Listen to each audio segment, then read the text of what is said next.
Welcome to Haunt Weekly.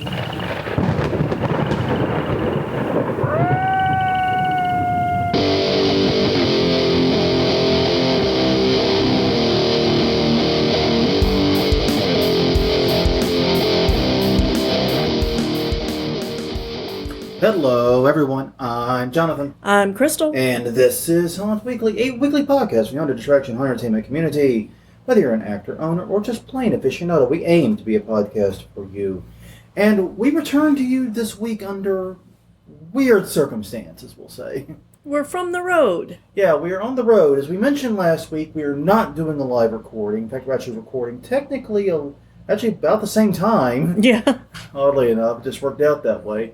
But we're not doing a live recording. We're on the road. We're actually in the St. Louis area for much of this week, visiting family, doing some family stuff, and, also taking time to check out some of the sites in the city. We got to check out the Vincent Price star on the St. Louis Walk of Fame. Right. Tried to drive by his house, but didn't really see it. Yeah, there's some his boyhood home. His boyhood home. There's some construction going on in that area. It was quite obscure, but yes. So we've been taking some time out to do haunty-related things, but most importantly is the family stuff that we've been doing along. But if you want to join the Haunt Weekly family, yes, take a moment. Check out hauntweekly.com. You can find us on social media, Haunt Weekly on Facebook, Haunt Weekly on Twitter. You can also find us at youtube.com/hauntweekly. That's our YouTube channel. Every episode in our history is there. Very convenient access. We're on iTunes, Google Play, Stitcher, Spotify, wherever you get your podcasts. And Sundays at 8 p.m. Central, 9 p.m. Eastern, we are live, facebook.com/hauntweekly. We're not live this week, but usually we're live. And chatting to you through the internet gives you a chance to be a part of the show. Sadly, we're not doing that this week, like I said. So we're going to have to do the ending a little different, I guess. Mm-hmm. But all in all, that is a great way to come participate, be a part of the show, get your name mentioned, and get heard. All right. So first thing is first, housekeeping notes. Have a few. Mm-hmm. First item is, as I alluded to already, we are resuming live recordings next week. Right. Now, I honestly don't know how long we're going to be able to maintain the live recordings because the studio is actually a part of our haunted attraction, and we do need to start getting that haunt ready very soon. Right. Yeah, so we'll announce that whenever we figure it out. There. Yeah. We are still, speaking of which, in a related note, we are on the run-up to episode 300. We're Yes. now just 6 away, so we want your suggestions, your ideas, what we should do. We're already planning on having a panel of guests. We're getting the word out and talking to people about that. Mm-hmm. But what else should we do? Would Q&A work? Would what format would you like to see us do? We've been doing this for 300 episodes now. We want to know what you want to see for the big blowout that will be episode 300. Mm-hmm. We're probably going to have it in multiple parts. There'll probably be like a 300A, 300B, like that. And we can do that. So I'm excited to do that and have multiple parts and do a lot of these things. It's going to be interesting.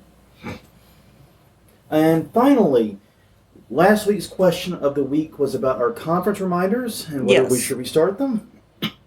And we got a lot of feedback. We did. And I think we got feedback on every channel we could get feedback. I think so. And overwhelmingly, you guys want them back. However, there was no hunger to have them every week like they were. Right. And I agree. Even just sitting here saying them and doing them, it got repetitive and monotonous. Especially since we only really updated them like every news episode. Right. When we're usually doing the updates. So what we're going to do is, I think the plan right now, tentatively, is to do them on the evens. Yes. So starting on 296, will be our next news episode. Right. We're going to resume. Now here's the thing. Because of COVID, because we haven't been keeping up the calendar or anything in the past year, we don't know a lot of the haunted attraction conventions that are going on. We have our conference reminders, so say from before, in the before era. Right. And we'll be checking those to see if there are updates for 2021 and 2022. Yeah, and we may actually upgrade how we keep track of things on our end. That would be good. Because we were doing it kind of old school. It'd be nice to actually have a more cohesive way. But we don't know all the conferences that are going on. So if you have a convention that we probably might not know, that maybe it's new, let us know. Once again, facebook.com/hauntweekly, twitter.com/hauntweekly, hauntweekly.com. Use the contact form. Get in touch. Let us know. We have 2 weeks to sort this out and to resume it. No pressure. Yeah, not at all. Just 2 weeks from now, we have to both do a news episode, which is always the more time-intensive episode, Right. and the conference reminders. We really set ourselves up terribly here, didn't we? Well, we'll split the work. Yeah, we'll split the work. It'll be fine. It'll be fine. All right. So yes, conference reminders will be restarting episode 296, and we'll probably skip episode 300 because we'll have everything else going on, but we'll return on the evens after that. And if even that gets too monotonous, we may just make it a part of the news episodes from then on. So we're going to see how that one plays out. Mm-hmm. All right. Well, as usual, we have a question of the week. Unfortunately, we don't have a live audience. Right. I'm literally speaking into the old classic recorder we had.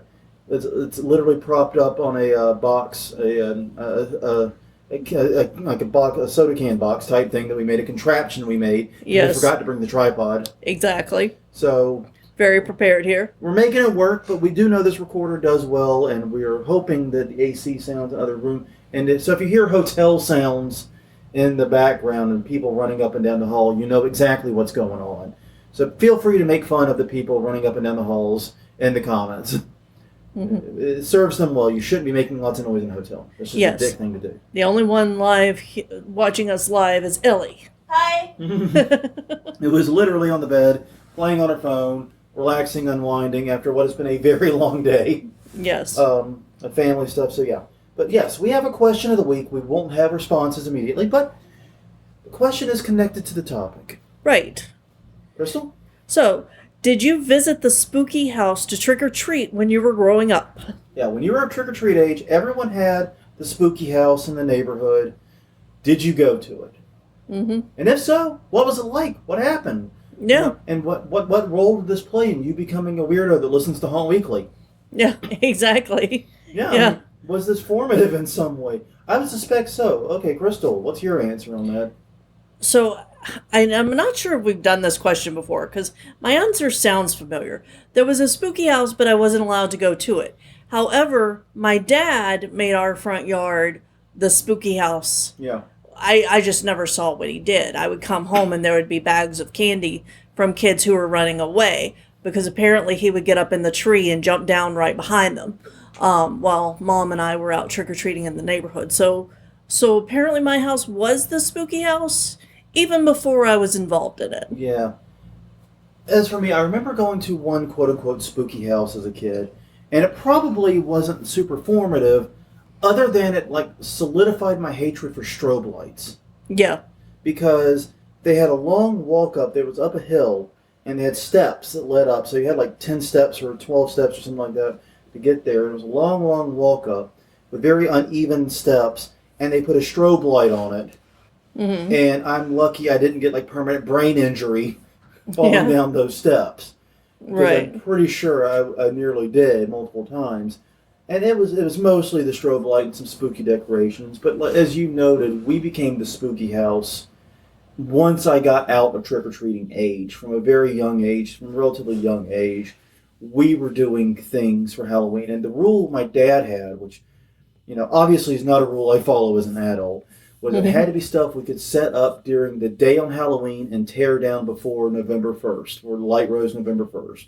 Yes. And we'll be talking more about what your family did later on. Yeah. And also why we don't recommend it. Yeah. Kind of.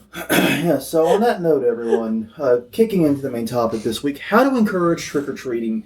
And with this topic, we wanted to, we try to make this a podcast for everyone. Right. And that includes everyone from people that are just Halloween enthusiasts all the way to pro haunters and like owners of big pro haunts. And so one of the things I really pushed for with this was that we were going to talk about every stage of a haunter's, like the haunted larva existence, so to speak. And looking at how you can encourage trick-or-treating, how you can grow it, whether you are just some Joe Schmo or Jane Schmo, working at your home trying to encourage trick-or-treating, whether you're a home haunter that maybe has an established home haunt presence, but would like to do something for the kids. Yeah. Or if you're a pro haunt that wants to get in on this trick-or-treat action as a way to build community goodwill, to grow your customer base, and also to set up the next generation of people that will go to your haunt. Yes, and possibly work it. Yeah. So, starting off, Crystal, we have a bit of history. Yeah. So, most people who listen to this podcast know Halloween dates back to the Celtic times, way, way back, and has always been associated with the dead returning to the earth. And trick-or-treating itself has mysterious origins that nobody really knows how that tradition got started. They suspect that it was because, part of the dead coming back was that you would leave a feast out for them, and then, the spirits would come and take what they needed back with them, that kind of thing.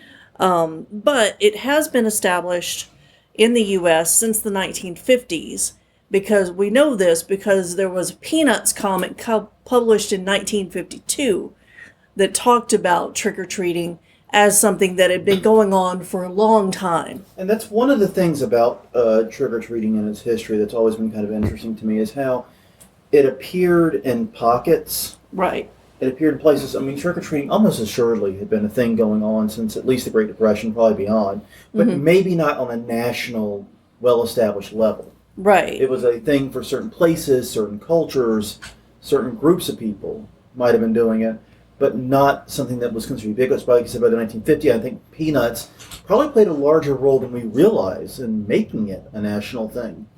It could have, yes. Yeah. So it's very likely that it did. So yeah, it's been a thing for a long, long time, but it's been sort of ubiquitous in the United States for about 70 years. Exactly. And that's pretty cool because it's a lot of fun, and I know that's how most kids get their first taste of Halloween and haunter life, is being the trick-or-treater, is going around and dressing up in costume, trick-or-treating, and doing that. So that's the way that young people that maybe are too young for the super scary stuff get to interact with Halloween. Yes, exactly. And also get to, develop their love for it. Some people trick-or-treat, and then they grow out trick-or-treating, and they never think about haunting again.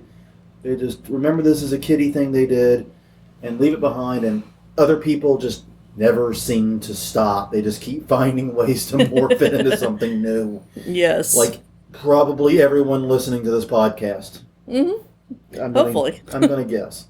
Yeah. So starting at home, let's start with the, you're just a person who has a house, you want trick-or-treaters to come by and have fun, you want to do something special for Halloween. Yeah. I know that we were really excited when we bought our house to be able to do the trick-or-treating thing. Put out decorations, and we actually did do a small home haunt that year, more so than trick-or-treating. Yeah. But yeah, so if you're just starting out, you can put out decorations. We suggest late September, not day of.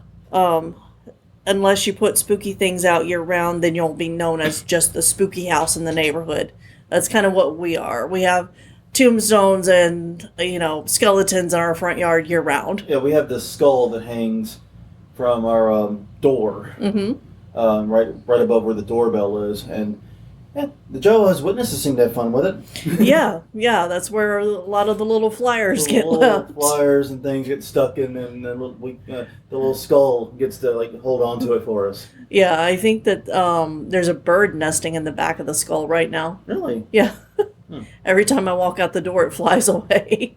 But yeah, and that's one of the things that a lot of people who maybe want to be a trick-or-treating house or want to have a trick-or-treating neighborhood don't necessarily get, is that if you just put stuff up the day of, then realistically no one's had time to see that you're a place to go for trick-or-treating.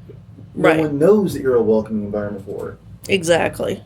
And if you're not in an area with a lot of trick-or-treaters, you have to realize it takes time to grow this scene. It takes time. And one of the things it's going to depend upon is getting your neighbors to cooperate. Yes. And this is one of the frustrations we've dealt with our house. Our house in general had a very good trick-or-treat history at one point. We're in a very suburban-ish neighborhood. Right. But as far as where to take kids trick-or-treating, most people take to an area nearby called Alger's Point, which is known A, for wealthier people, B, for tighter, more compact housing, where you can hit more houses in a block. Right. Where we have full yards and full, plots. Alger's Point is shotguns in traditional, like French Quarter style almost, where it's house, house, house, house. So you can go around a block and probably hit 40 places. And, meanwhile, you'd have to walk probably a mile to get 40 houses in our neighborhood. Yeah, that's very true. A lot of people will take their kids to Alger's Point, and a lot of houses in Alger's Point do participate and decorate. There's that element of it, too. Mm-hmm. Certainly more than in our area. But basically, work with your neighbors. Try to set up places in which trick-or-treaters will want to come. Mm-hmm. Set up the decorations. Get out there and coordinate with your community. If you can get the neighbors on a block to participate, right, that becomes a destination. And parents, this is kind of a weird thing for me, because I never remember driving somewhere for trick-or-treating. Yeah, I do. Trick-or-treating for me was you walk out the front door, you turn left, and start knocking on doors. Yeah. It was never, okay, get in the van, we're going to this other neighborhood somewhere. And and it was even when, we lived in a neighborhood that maybe wasn't really that nice for trick-or-treating in hindsight. Maybe that was a little bit dumb to do. But I just always remember, okay, get out and walk, just... Yeah. Yeah. But yeah, you want to become a destination where people will take their kids. Exactly. Even if you don't have a lot of kids in your area, you can still get, a decent head count. Exactly. And, when you first move in, after you've made regular introductions, ask your neighbors, in September, early fall, what trick-or-treaters you should expect that first year. Because it's going to be based on what the neighborhood has done in the past. Mm-hmm. It's going to be really hard for you to bring in a lot of trick-or-treaters if the neighborhood doesn't have that factor. That factor. Mm-hmm. I know we have been told / blamed for revitalizing trick-or-treating in our neighborhood. Yeah. It became a thing again after we opened. And that's because, we attract, say we get 1,000 people Halloween night, which is not unreasonable. Right. And that's just counting the human bodies that go into the haunt. Yeah. It doesn't count the parents and the little siblings and the others that never go in. And so you can probably have, 1,500 up to 2,000 people in the neighborhood roaming around trick-or-treating when previously they said there was no one. And it was kind of a death spiral thing where people started taking their kids to other neighborhoods, so the houses started doing less, more people go to other neighborhoods. It was a self-feeding cycle. And a lot of the kids that were in the neighborhood grew up. Yeah. Now, some of them have moved back and have kids of their own, and so we see more kids during the day than when we first moved in the house, too. Yeah, so that's true. That's a very good point. The metrics of your neighborhood are going to change over time, too. Yeah, especially if you're there long enough. Like, we've got 15 years history, and it's always kind of wild for me because we're at an age where people are coming to us saying, yeah, you were the first haunted house I went to when I was a little kid, and now I'm bringing my kid. Yeah. You son of a bitch, don't tell me that. I feel so old. Yeah, I know. That's just a cruel, cruel thing to tell me. Yes, it is. You absolute bastard, don't do that. Seriously, that does mean a lot to me, but you absolute bastard. Yeah. Yes. I consider it our legacy for the neighborhood. Oh, yeah. And Bernie Baxter will always be the legacy of the neighborhood. Even if we stopped this year, even if we never did it again, it would always be our legacy. Yeah. But another way to get the word out that you are trick-or-treat friendly is to look for social media groups, calendars, lists to get on, and so the Nextdoor app has a lot of issues, but it does have a treat map for trick-or-treaters. Yeah. So you can also put yourself marked on there as a place to go. Yeah, and like I said, I am not a fan of Nextdoor in general because I don't need to know how racist my neighbors are. Yeah. Very turns out to be the answer. Yeah. More often than I'd like to admit. Exactly. But their treat app and haunted house, and what you can mark whether you have trick-or-treating or decorations, and you can mark if you're doing a haunted house too. it's a great way to get the word out. And the people that are on Nextdoor are oddly enough kind of the exact people you want to reach. Because they're the ones that will spread the word, and they'll go to those other community groups that maybe you don't even know about. Like, I am sure there are community groups on Facebook that for our neighborhood I haven't the foggiest exist. Oh, I'm positive there are, because last 2019, when we had to close because of the road work, the moms in the neighborhood got together and they had that big party down at the end of the road in the big abandoned parking lot. Yeah, they did a trunk or treat. Exactly. Which I personally hate trunk or treats. Yeah, but I wish. But I was touched by that. I was touched that they felt the need to substitute what we did, and they all understood. They were very sympathetic to our plight. Yeah. Some of them even came by after to check on us to see how we were doing. Yeah. That's in fact how we found out about it. Exactly, and I was. I wish that we would have been in those groups, because then we could have like made an appearance. Said, hey, sorry we couldn't be open for the big thing this year, but so happy this is going on. Using Nextdoor and using geographic Facebook groups can be a big help here. Yeah, exactly. So when you're getting ready to decorate the house for the first time, just remember that little kids can get scared easily. We had like a silly talking skeleton butler dude that we put near the trick-or-treat table. It was literally a Home Depot November 1st purchase. Yeah, either it might have even been Walgreens. I don't know. We picked him up somewhere on November 1st. Yeah. And we're like, okay, this is fun. It'll hang out in the trick or treat area. It'll entertain the kids because he looked dumb. He does. He looked silly. Yeah. And I didn't think there was a goddamn way anyone could be frightened by him because he looked silly as hell to me. I thought he was just funny looking. We may still have him, so if we do, when we get back, we'll record a short video and post it. Yeah, if we're able to. If we're able to find it. But it still works. Yeah. But go ahead.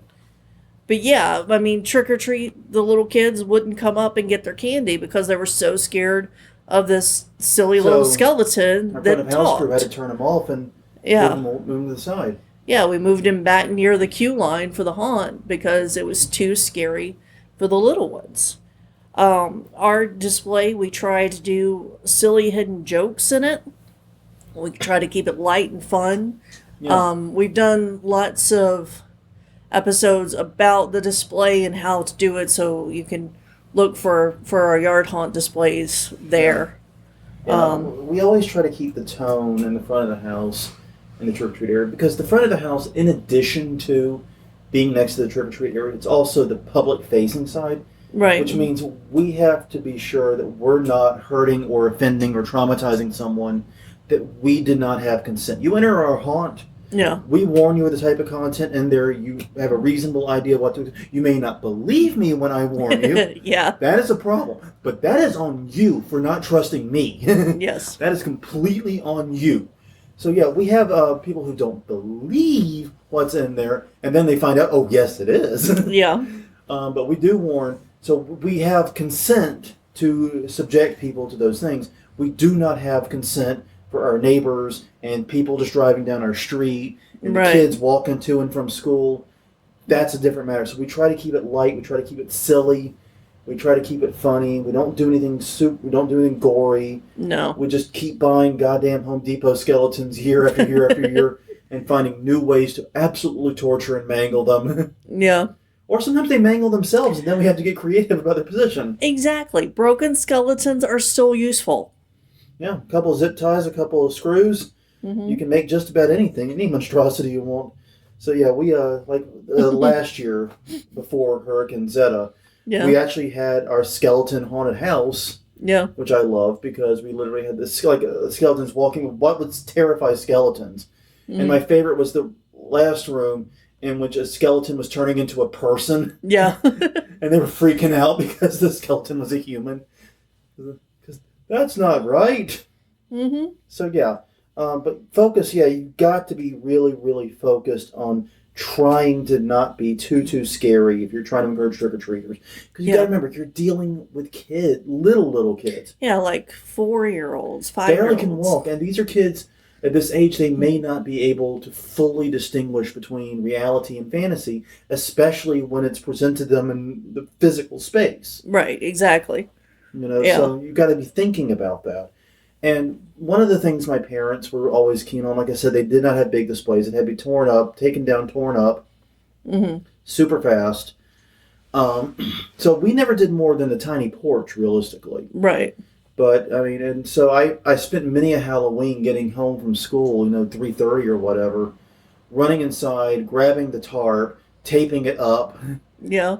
By the way, do not use Scotch tape in a black light situation. It does glow. I learned that one year very early on. Yeah, because you use trash bags, right? We At trash that bags. point? I eventually encouraged my dad to upgrade to tarp Uh-huh. because it could be folded up and reused for other things. Right. And it was just so much easier to work with. Yeah. Because with trash bags, you have to slice them, Mm-hmm. which that's a pain in the ass. And then if you don't get the thick ones, they still don't block adequate lights. I'm like, Dad, can we just get some, 3 mil, 4 mil tarp or something like that? Not very thick tarp, Yeah. but tarp, like painter's tarp. Yeah. And use that. And so the final years were that. Right. And I was so grateful because that is 100 times easier to work with than Mm-hmm. trash bags. And plus, they're much easier. They take wind like 100 times better too. Yeah, no And so kidding. it gets a little blustery sometimes in South Carolina in October. Yeah. So yeah, but yeah, it was a very small thing, something that we could usually erect in an hour or two. Sometimes my dad would take off for half a day. As I got older, I just sort of got put in charge of it, Yeah. and he would show up when he showed up. But one of the things that we found useful in our haunt is pumpkin arches. Yeah. These are super easy to make. You can create them using dollar pumpkins. One of our favorite things to do is go to Michael's or wherever that has cheap craft pumpkins, lighted craft pumpkins, and just buy them up in November. Fill the shopping cart up, get as many as we can, because now we've gone from pumpkin arch to pumpkin tunnel. Yeah. Well, and the very first pumpkin arch was the little trick or treat pail that are pumpkin shaped that we put Christmas lights inside of and stacked them together in an arch. Yeah. So. Yeah, one way to make pumpkin arches so much easier to do, by the way, is to take the lights they give you out Yes. and just trash them because they're crap anyway. Yeah. And go get yourself a good strand of C5 LED Christmas lights white. Yeah. And just run that between them. It's super easy to do, and that way you can literally light all the pumpkins with one plug instead of having 8 million extension cords laying around. Exactly. But you can do incredible things with that. But focusing on that kind of decoration where you're being silly or you're focusing on more of the fall side of it. Yeah, and if you do more lights, obviously that's going to attract more attention from people driving by. Yeah, and if you have lights, I mean, Crystal said earlier, put them up late September, beginning of October. Make sure they're on every night. Let people know. It's one thing I've noticed, and I've seen this happen multiple times, when we've got our full display up and it is bright. We got it going. What I'll see is I'll be out there working on something in the yard, and I'll see someone going down Huntley, the street that's angled to us. They'll go down, they'll go past, they'll stop, reverse, come in and look at it because they saw us from the side street. Right. Or the main street that we're the side street of, technically. Exactly. So you can do things like that to attract a lot of attention to yourself. That reminds me, we need to start buying the supplies to redo the pumpkin arch. Yeah, we need to find The walkway. Yeah, we do. So. Anyway, moving on. Candy. Yeah, candy. So everyone talks about how you get Yeah. You want to get remembered. trick-or-treaters, give out full-size candy bars. Exactly. Problem will solve itself. Exactly. Full-size bars. That'll get around really quick. And you're not wrong, but you don't have to do that to be beloved. No. We do about a 75-25 mix of filler candy to name brand candy. Yeah. And you got to realize part of it is we typically have between 200 and 300 trick-or-treaters minimum. Yeah. We usually prepare for 500. Yeah, and that would be a lot. If we were giving Of out full full-size bars of candy candy, bars. that would be over half of our haunt budget, probably blown just on candy. Yeah. Yeah. So no, we're not doing that. What we do is I find candy that is the cheapest per piece that I can. Right. We buy a fair amount of that, and then we spot buy fun size and better candy, because what I've discovered is people remember the weight of the candy they got Yeah. and the favorite things they had in it. That's Exactly. the only two things people remember. So basically, yeah, I might have given them 8 pieces of candy, and only 2 of them or 2 or 3 of them might have been particularly good. Right. But they remember, oh, they gave me a big fistful of candy, and it had Snickers and whatever in it. Yeah, exactly. It's crazy how people's minds work, but it's true. It will work. We used to use the Sam's Club membership for this, but fuck Sam's Club. Those people are assholes. We now use. We're going to be buying in bulk online from now on. I think that's we found places. Amazon is one that will let you do it actually. Right. And that's just so much easier on us because I don't have to take time to go to stores. Exactly. Because one of the nightmares of buying candy was because of having candy in the house is such an ungodly temptation. Right. That we would always go out and buy it the night before or the day before Halloween, like right before we needed it. And usually we're broke because we've been Halloweening. And B, that's like the worst time to be pulling us away from what we should be doing. So we're not going to be doing that anymore. Yeah, I think that the last time we were open, we actually put the candy in with the grocery order and had them delivered to the house with the regular groceries. That can work too. Yeah. All right. If you're offering candy, do make sure to have some non-candy treats though. Yeah. Look up the Teal Pumpkin project. Mm-hmm. It's a project for kids with food allergies. Yeah. If you buy, candy with nuts, which almost definitely you do, even if you don't realize you're doing it. Yeah. And it's mixed in, it can still because some of these peanut allergies are very sensitive. Having non-candy treats that you can give away is great. Mm-hmm. And this can be stickers or the little handheld puzzles, pencils, anything. Great place to check out there is the dollar store. Yep. They have a little party section. Usually you can get tiny things.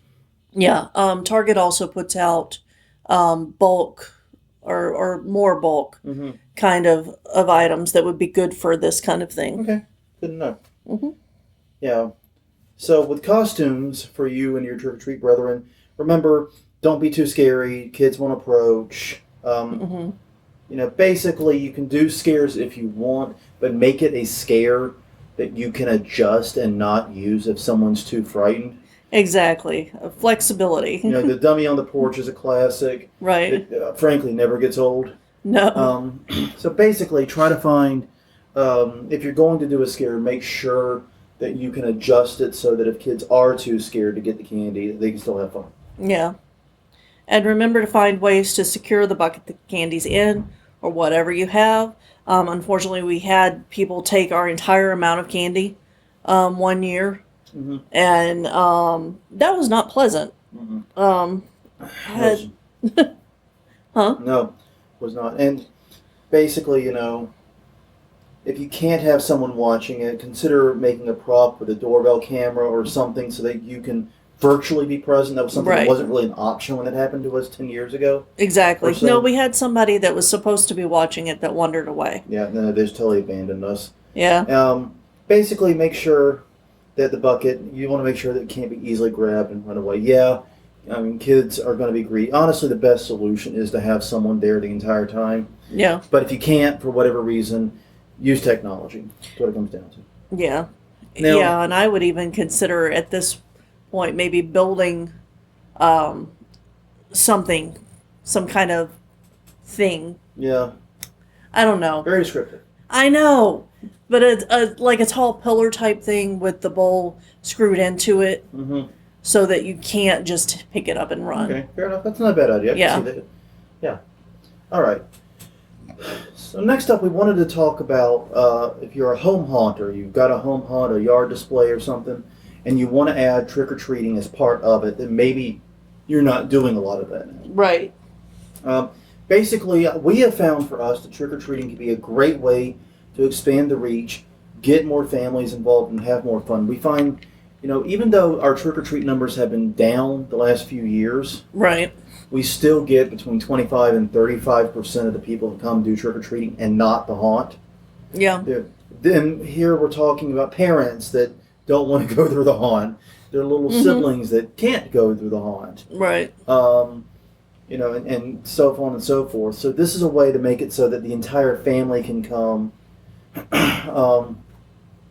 It can be difficult to run that and have a full home haunt. Yeah. And one thing that we have learned that works well is to have two entirely autonomous crews. Mm-hmm. One runs the haunt. Yep. And the other runs the front of house / the trick-or-treat area. Yeah. And the main thing is, basically, if you do this, just know you're going to have two separate groups that are almost never going to talk over the course of the night. Yeah, and do have two people out in the trick-or-treat area to hand out the candy. A, it'll make the line go faster. Yeah. And B, breaks. Yeah. Somebody needs a break. Have somebody to back them up. Exactly. Yeah. One thing to note is that the trick-or-treating area will need to open earlier than the haunt. Most home haunts open sometimes between 6 and 8. Mm-hmm. We usually do it at 7. Right. But trick-or-treaters will start showing up as early as 5. And honestly, earlier than that sometimes, because I've literally been doing prep to open the haunt on Halloween night and had the doorbell ring at 3:30 trick-or-treat. Yeah. Not an exaggeration at all. Mm-mm. And so, yeah. And honestly, that's unreasonable. You can't have your full trick-or-treat area open then. But yeah, just know that you're probably going to want to open it earlier than the haunt and close before the haunt. Right, and especially the really tiny kids are going to come earlier. Yeah, and there's this new thing where parents are scared to let kids trick or treat at dark. Yeah, and I think that is horrible. and I want to pull those parents aside and go, "What? Come on, That goes back to the who hurt you. Who hurt you? Who scared you away from this? Yeah. I mean, it's bright. It's fucking noon. The sun is right above my head. I mean, if there are certain areas that that you're not going to be able to trick or treat after dark. It's just I too cold, or and I something. get that. So yeah, I understand that. I mean, I get that, but I still, to me, it's like, come on, trick or treating has to be an after dark thing. Yeah. Anyway. Or at least dusk. Yeah, at least dusk. Come on. One of the key things you're going to have to do is keep those areas physically separate. Yes. And that might be very tricky depending upon the amount of space you had to work with. Mm-hmm. Because the little kids, like I said, the scaredy ones, the little kids are not going to feel comfortable getting anywhere near the haunt stuff to get their candy. Right. So we have 2 walk-ups, our driveway and the front walk. We use the front walk for trick-or-treating and the main drive for the haunt queue. Yeah. And that works because there's about 10 feet of separation between them, realistically. There's 10 feet of separation, and you're going down the lighted tunnel. Yeah, which creates means a physical separation, too. Physical separation, and you're not seeing the scary stuff over to the side. Yeah, exactly. And we make it very clear so that people coming up from the road know which is which. We have a sign that says trick or treat. We have a sign that says haunt. Mm-hmm. If you can't figure out what you belong in, I can't help you. Exactly. So focus very heavily on your signage. And personally, one thing I like that we do is we have games and other things for kids. Mm-hmm. And this is some simple shit. Like we recreated the Bozo Grand Prize game. Yeah. Took a 2x4, got some pumpkin pails and those trick-or-treat pails from old style trick-or-treat pails. Yep. Screwed them in at like 1 foot marks all the way down. You had 6 buckets. First one's at 2 feet. Put your toe up against the 2x4, toss the ball in, and whatever one you get it in, you get that prize. Yep, exactly. It's really cool. And the quality of the prizes went up. Yeah, exactly. The prizes got better as you went up. We only had a couple of people jackpot it. Yeah. And we had also like a Halloween duck pool game where, Little games. And the main reason is, going to the trick-or-treat area is going to be faster than going to the haunt, especially if you're running a line. Yeah. And the result of that is this is trying to keep the kids entertained a little while longer and make it so that they have more to do, because their older brothers, older sisters might be going through the haunt. They might be in there for a minute. This gives them something to do and something to talk about too. Yeah. And also this gives them a memory. Exactly. And make a photo op area in your display for this too. Oh, absolutely, yeah. Bake that in. So yeah, this is just a great way. And the one thing I really love about having a front of house crew is we have friends that love helping with the haunt. Right. But they don't want to act. They don't want to, be involved with the haunt itself. They don't want to scare kids, but they love kids. Yeah. So they work the trick-or-treat booth. And, oftentimes you'll find that these are spouses or family members of your actors that want to be supportive of what they're doing, but really don't want to get involved in the scaring. Well, fine. Put on a witch's costume and give out candy. Yeah. Easy peasy, right? Or unicorn or whatever. Finally, talking about pro haunts. Mm-hmm. Yeah. This So- is not something a lot of pro haunts do. It's not. On a quick Google search, I was only able to find one that was advertising it, and that was Terror on the Fox. And no, I don't know where it is. Yeah, I'm sure other haunts do it. Yeah. I don't see how they could not. It's Green Bay, Wisconsin, by the way. Okay. Thank you. But yeah, I am 100% sure that other haunts do. That was just a quick Google search, but it is very, very rare. Mm-hmm. So one thing that you can do is look at this as like a pre-opening family event. Yeah. This is before your normal business hours. This is catching those early trick-or-treaters. Mm-hmm. In fact, this one, the Terror on the Fox, did it from 2 to 6, I believe, on Halloween Day. Yeah. And then they probably open the main haunt at 7. Right. And then everything goes from there. Exactly. Yeah, but look at it as an event. Consider doing some cool things. You can give a lights-on tour of the haunt if you want. Exactly. You can offer drinks and things to purchase for the adults to go around. Mm-hmm. And one thing you can do is, I don't really want this to be a money loser for haunts. Right. I mean, that definition of pro haunt is you're trying to make money. Yeah. So you don't want to lose money on this, but you can find ways to charge like $15 for a family. You get to go trick-or-treating maybe through the haunt. You Exactly. can go and there's monsters and doing those scares at various stations and so forth. And for a low ticket price, these kids get to go through, have a no scare, lights on experience, see the haunt, see the actors, get some candy, and clear out before the haunt opens for real. Exactly. And then they feel like they've been to it, so that whenever they are old enough to go to it for real, they'll keep that in mind, because it's a good experience, a good and memory. if you have a marquee character, Yeah, have the marquee character there. definitely. Give them photo ops to the little kids, especially if there's a way like Bernie Baxter, is pretty much a scare-free character. He's a marquee character for our haunt, and he's pretty much scare-free. He's more of a comedy character, Yeah. so he's perfect for this. You can have him do the photo ops of the little ones and this and give out candy and stuff. That'd be great. Something like that is just about perfect. And one idea that came up was a mini monster walkthrough, which this has a lot of complexities. I Yeah. can see why haunts would not take this on, because it's a lot of overhead and a big ask. But I thought it was a neat idea to at least entertain for 5 seconds on a podcast, Yeah. which is have children be the actors in the haunt, scaring the kids going through. Yeah, exactly. Boo! Yeah. That it could be fun, it could be cute, and once again, this could be a ticketed event, but keep it affordable for families and targeted at kids for whom the actual haunted house is not something they're ready for yet. Yeah. Because the reality of it is the age of overlap between your haunted house attendees and trick-or-treat age has very little overlap. That Venn diagram, they touch.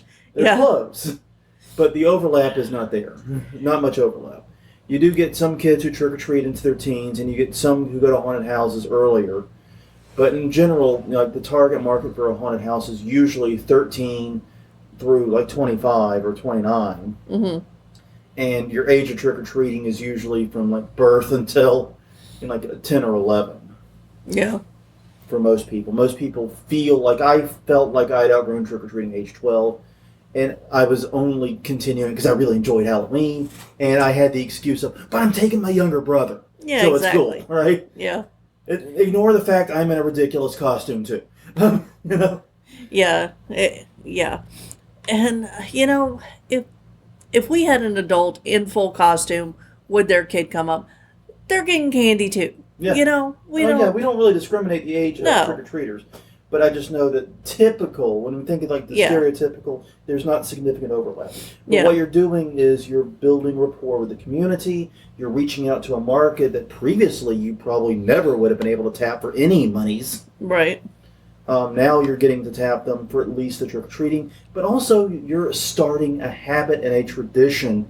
And if these kids come trick-or-treating for a few years or whatever, then like you said, when they hit that age where they feel brave enough and they feel like it's time to go to the haunted house, they're going to go. And Yeah. they're going to go to your haunt. Exactly, because they know you. Mm-hmm. And you can also consider doing like a fall festival outside while people are waiting in line. They can play games and this would be great if there is a little bit of overlap when trick-or-treating ends to when the line queue starts. Yeah. Because I could see families that have both kids that are trick-or-treat age and haunted house Yeah. age coming towards the end of the trick-or-treat to try to stick around until the Yeah, haunt and let the opens. older kids go through. Yeah. And, we have harped so goddamn much on this podcast, and I want to do it again. I want to harp more on it about the need to fix queuing in haunted houses. Yeah. Because customers standing around in a queue line, people are like, oh yeah, we were running a 3-hour, queue line. That is miserable for the customers. Even if you have actors out there doing their best, you can't keep people entertained for 3 fucking hours. No, that is a sign that there's something broken in your haunt. Not that you're that awesome. Yeah, I mean, I get that you're happy you had good numbers and whatnot, Yeah. but you're making people miserable. I mean, the only queue, and the exception is, of course, Basement of the Dead. That queue line looked fucking awesome. But Right. but that's But like, even for 3 hours in that would have gotten old really old fast. too. So Yeah. my thought, you've got to find a way to. We've got to find it. And also the other problem is anyone just standing in a queue isn't making you money. Exactly. They bought your ticket. They're not buying your merch. They're not buying anything else. We've got to revolutionize queuing, and we've seen places do it so well, so that you are actually enjoying the time you're waiting for the haunt. Yeah. It can be done. You just have to be creative and stop thinking about the traditional cattle gate system. And this is an opportunity to do exactly that by mingling like a fall festival with trick-or-treating, Right. and have people hanging out there instead of just standing between cattle gates. Mm-hmm. Exactly. And wondering what the hell they're doing, wasting their Halloween standing outside a random building. Yeah. Yeah. So yeah. And finally this week, this is something that came out last year. Much like the drive-through haunted houses, drive-through trick-or-treating became a thing, and drive up. Yeah. We actually did drive up in our house. Yeah. For the few people who came by. We kind of had to, because we... Yeah. So this took off last year. The City Park in New Orleans did a drive-through trick-or-treating where they put decorations all along the driving path, and then there were candy stations all along it too, so that you would get candy as you go along. And I could see this working for a pro haunt or a neighborhood. Either you could work with. Yeah, I mean, it's one of those ideas that when I first heard about it, I'm like, well, that'll never be safe. But then I saw how it was executed and how they were doing it. Yeah. And I realized, yeah, you can actually do this safe and well and entertaining. And, the challenge of it, obviously, is that you need a pretty good amount of space to do it in. Right. Which is why, like you said, neighborhoods participating in it makes a lot of sense. But, like I said, if you have a place to do a drive-through, like a drive-through or drive-up trick-or-treating, Yeah. this can be an awesome thing to do on Halloween night. And once again, extend the range. The whole point of this is to bring these younger people in, give them memories, maybe make money off them, maybe not. That's between you and your marketing team. Right. But the main thing is to get those people here, give them memories at your haunt, at your attraction, and make sure that they will always identify you with Halloween. Because when you give people powerful memories before they turn 10, Yeah. the handful of things I can remember before I was 10, and as I get older, that list keeps getting shorter and shorter and shorter. Yeah. Those things are very significant memories to me, and I identify with them very strongly. They probably weren't very important in the big scheme, Right. but they feel very important. They had this outsized importance to me. And that's what you want to give people those memories, because they will attach that with you, and they will love you, and they will support you. Yeah. It is amazing because, like I said, we hear every year, this was the first haunt I went through as a kid, now I'm bringing mine. Yeah, exactly. Just think about how crazy that is in its own way. Because we gave this person an experience probably when they were probably too young, realistically going through. Let's be honest. Yeah. But we gave them such a wonderful experience that they wanted their child, Yeah. their firstborn child, to share that experience. That is amazing. It is. That is only possible because we have the trick-or-treating, and we can bring the whole family. And every year it happens. I see it happen. Where someone comes and goes trick-or-treating, and they look at the line and they see all the people talking and having fun in the queue, and they decide this is the year they're getting in the queue. This is the year they're going. You know, they're joining their big brother, their big sister. They're joining mom and dad. They're getting in the line. It happens every year. I see it and I tear up a little bit inside my mask. Or that could just be the odious amounts of sweat dripping down my face because that mask is fucking gross by the end of the night. It is a swamp inside there. I'm pretty sure it's growing things that are not in use. I'm sure it is. But yeah, it's so cool to see that. And that is what encouraging trick-or-treating can give you. Yeah. Those types of experiences, those types of memories, those types of connections, and a chance to reach an audience that you never would be able to reach otherwise. Yeah. And one last thought. If you do have a house with stairs, make sure to put the trick-or-treat area at the bottom of the stairs so you are accessible to everyone. And if you do have to put it at the top of the stairs for some reason, don't be an asshole and put a strobe light on it. Yeah. Don't know. If I can ever find out who that was, I'm going to beat the shit out of them. I don't care that was 30 plus years ago. It would be very ill. You were the ones that ran that house with the strobe lights. Just bam! Knock, knock. Just, that's a hell of a grudge to hold, isn't it?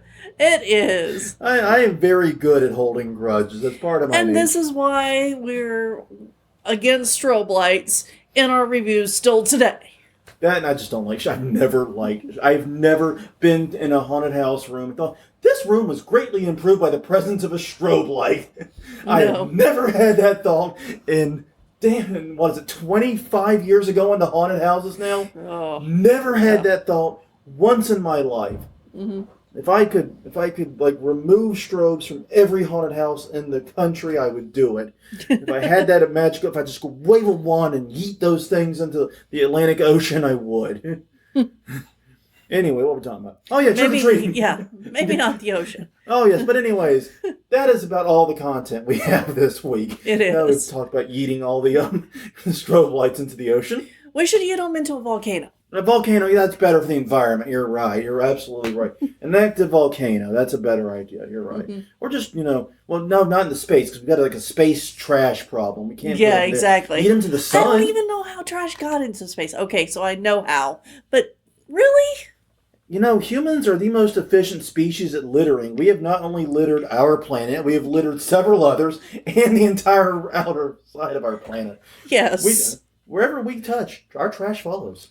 But on that note, we don't have, usually this is where we go in and say, oh, what's the answer to the question of the week? But no, we're doing this live, not doing this live, so we can't do that. So please submit your answer to the question of the week. Once again, did you go to the spooky house when you were trick-or-treating? And if so, how formative was it to, your being someone that listens to this podcast? Yeah. Well, on that note, everyone, thank you very much for joining us the past hour. I know the audio quality of this is going to be different than the others we've done recently because of the circumstances, but thank you for bearing with us. We appreciate you here listening to us. Definitely, do take a moment to check us out, hauntweekly.com or Haunt Weekly on Twitter, Haunt Weekly on Facebook, youtube.com/hauntweekly is the YouTube channel. Every episode is there. When we hit episode 300 episodes will be there. Yes. There will be a lot of episodes there. Feel free to check them out. We got playlists. We got all the great stuff there. You can find us at iTunes, Google Play, Stitcher, Spotify, anywhere that you find your podcast. And starting again next week, Sunday, 8 p.m. Central, 9 p.m. Eastern. Check us out, facebook.com/hauntweekly. We are live on Facebook Live, recording it. Join the chat. Be part of the show. We're going to start doing it on YouTube soon as well, and possibly Twitch. But right now it's just Facebook Live until I can sort the tech issues out, because this stuff is surprisingly difficult. But on that note, I'm Jonathan. I'm Crystal. And this was episode 294 of Haunt Weekly, talking about ways to encourage trick-or-treating. We will see you all next week. I have no idea what the topic is, but we will be doing it live. Yes. See you all then.